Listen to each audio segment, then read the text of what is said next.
it's me, Eloise, and today's video is brought to you by the number 12, which is how many questions there are in This Is My Book tag, which is what this video is about. This tag is by a writing group that I'm part of called the YouTube Ultimate Masterminds group, and I was tagged by my friend Nicole. Before we get started on the questions, let me show you the book that we'll be talking about today, Maiden of Artemis, my debut novel. While all of the questions are going to give you a lot of information about the book, I want to take a moment and read the back cover so you have an idea of what the book's about. Before the men of myth and legend, there was Otrera, first queen of the Amazons. It wasn't until the prince's blood coated Otrera's hands that she realized she'd sentenced herself to death. In her darkest hour, Artemis offers her a second chance at life and freedom, but in return, the goddess commands unwavering loyalty and sends her on a formidable quest. Joined by women who swiftly become sisters along the way, Otrera's journey is tangled by prophecy and unexpected discoveries,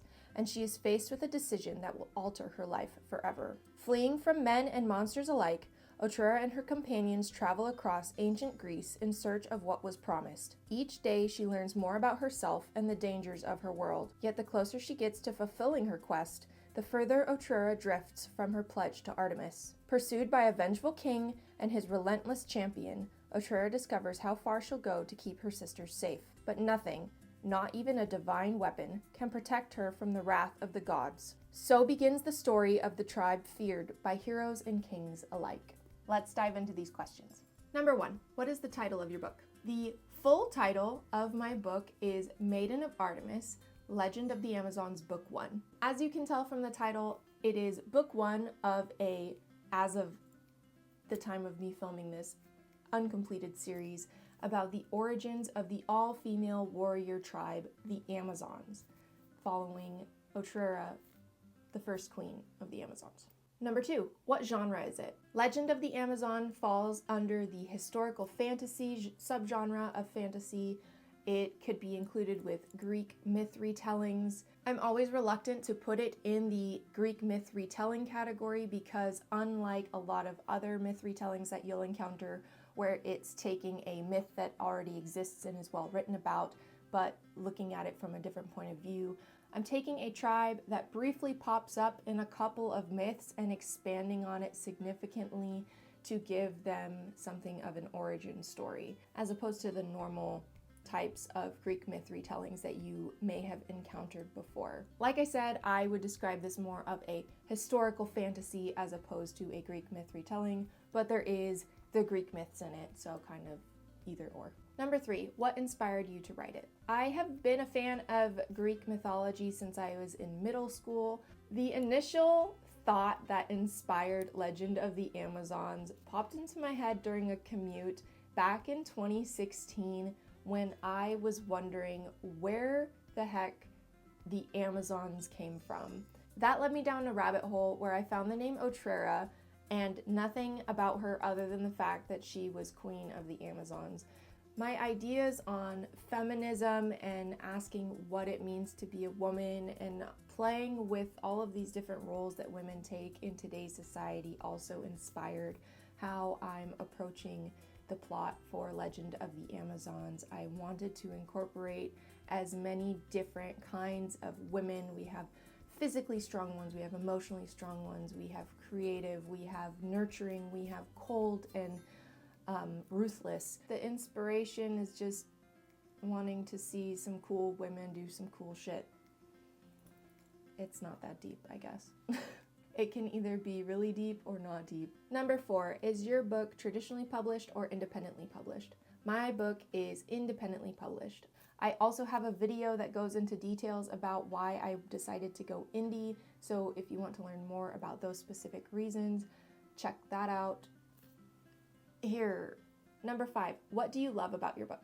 I'm gonna take a risk at sounding full of myself, but I love my book, and I think if authors are not their own biggest fans of their own books, I feel like there's something missing for the author, and I feel bad for the author. First and foremost, I love the cover. The cover is so gorgeous. I really love the characters.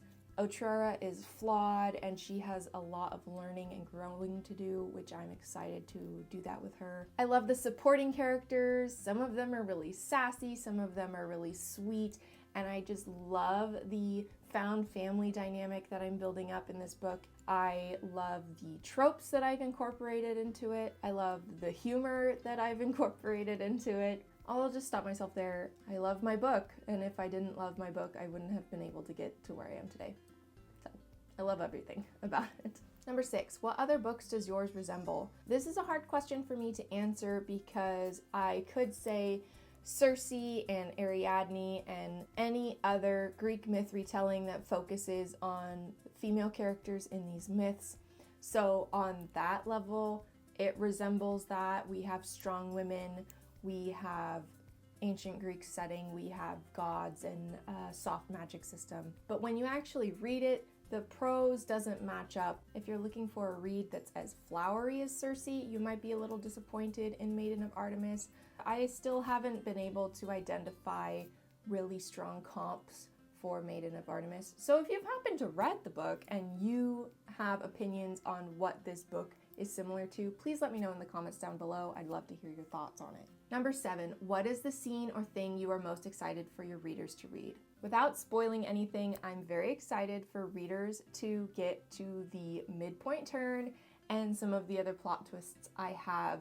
When I do have readers message me, they will say I've got to this point and they're excited or they're mad, and it just makes me giggle and cackle. So midpoint turn, I'm really excited for you guys to read, and then the twist at the end. Number 8, what is something that readers may have missed or not picked up on while reading your book? Some readers just completely miss the point of this book as it pertains to the whole series. I know on the back of the book it says Authortube is the first queen of the Amazons, and yes, she is, but it's the whole origin story of how she becomes queen. Number 9, how much, if any, research was put into your book or series?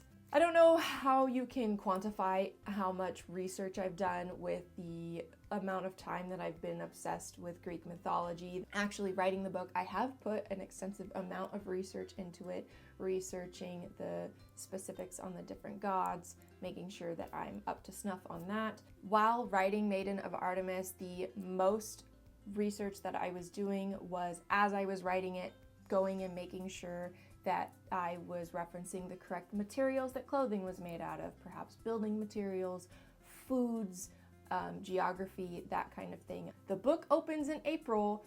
What kind of crops are in that region during that time that are potentially ripening? What is the weather like? I spent a lot more time researching that kind of thing instead of researching the actual gods and goddesses and myths, because I already knew all about them from my decades of just obsession. Sometimes it pays to be a nerd. Number 11, what in your book comes from writing what you know?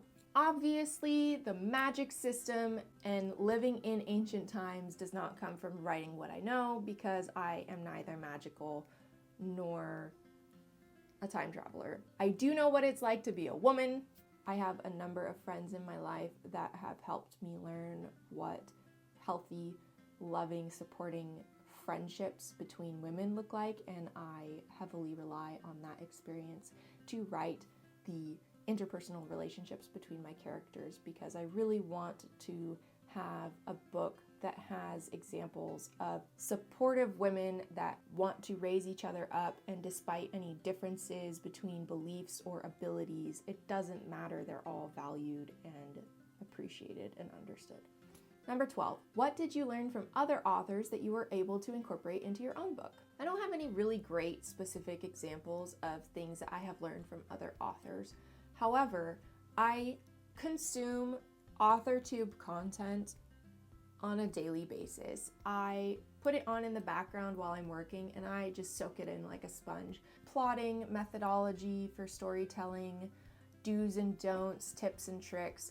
So many amazing things I've learned from authortube, all for free. So I cannot thank all of the authors that I subscribe to enough for putting in the time and effort to create quality, helpful, amazing content that some aspiring writer can use to help hone their craft and give them the confidence to actually finish that manuscript and get it done. I would need a whole other video to list all of the author tubers that have been so helpful to me personally. The flip side of that is, as I read books, I learn a lot about what not to do. And that's not to say that these books are bad, but as I'm reading them, I'm taking mental notes of, oh, I don't like that very much, and ooh, I do like that, so I'm going to incorporate not necessarily different styles, but just different little things here and there. Like, I'm not a huge fan of the very flowery purple prose, so I'm not going to write my book like that.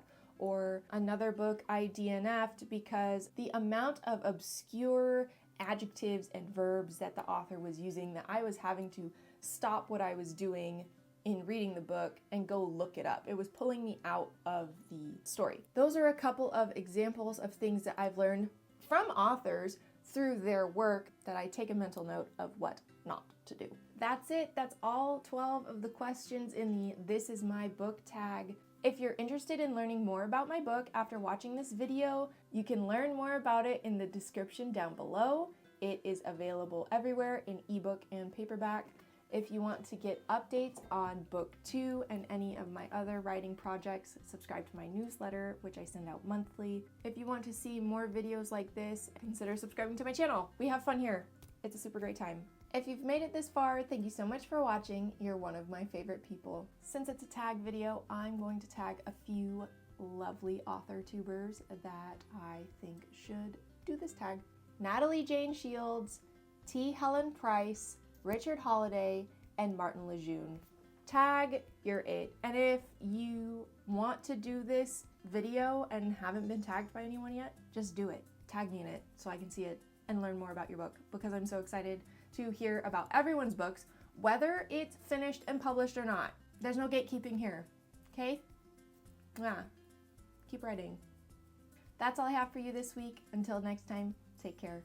Bye. Do you like writing? Yes, I like writing. Do you like mythology? Yes, I like mythology. Do you like my videos? Yes, I like your videos. Then what are you waiting for? Subscribe.